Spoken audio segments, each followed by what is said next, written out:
Hi, I'm Dr. Kaylene Henderson. I'm a child psychiatrist and I'd love to share 5 tips with you that will hopefully help you parent your little ones.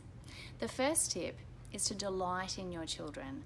Now, delight is communicated non-verbally. It's the way your eyes light up, the way your face lights up, the way your body turns towards someone when you're with them.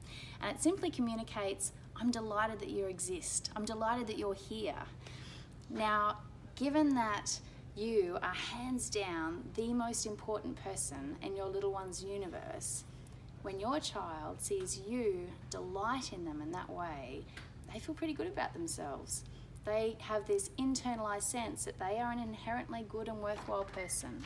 And the research backs that up, because we know now that delight is thought to be the core of self-esteem development in children. Interestingly, children who've been delighted in that first year of life, it also promotes brain growth, and they also grow into more cooperative 2-year-olds. So if that's not a cracking incentive for delighting in your little ones, I don't know what is. Tip number 2 is how to help your children calm down. Children aren't born with the ability to be able to calm themselves down from big feeling states. They need you to help them learn to do this. So when babies are first born, you need to do the calming for them. We tend to use quite physical or rhythmic means like shushing and patting and rocking. As children get a little older, they can do a little bit more to help themselves calm down with your help. So you're still helping them as they learn to do a little bit more, as they develop the essential brain wiring and gain the important life experience they need to be able to calm themselves down. Over time, children will be able to learn them to calm themselves down without your help.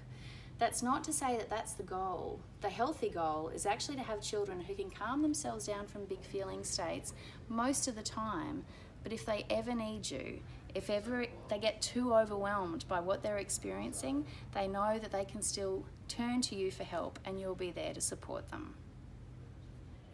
In this third tip, we're going to talk about teaching children how to behave. And you know what? That's what discipline is all about.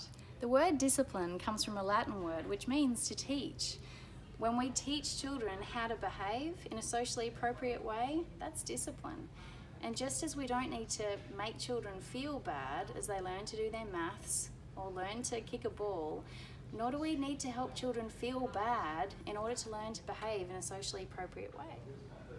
In this fourth tip, we're going to talk about helping your children just enough. Children will need your help with so many things. They're still gaining important skills, important gross motor skills, fine motor skills, and they're still learning about how the world works.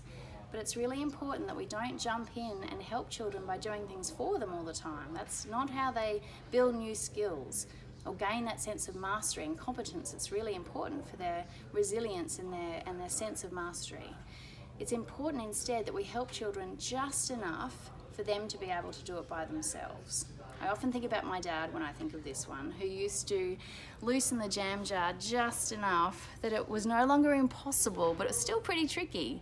So when you get that jam jar lid undone, you're like, yeah, I did that. That's actually really important for our children. It's important as they come across all sorts of physical situations and social situations too, that we help children just enough.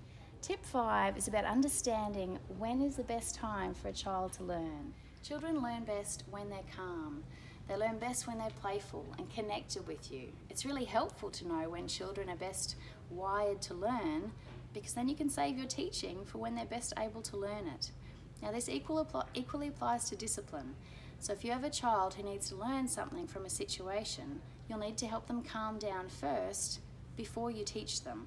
That's the way our brains are wired.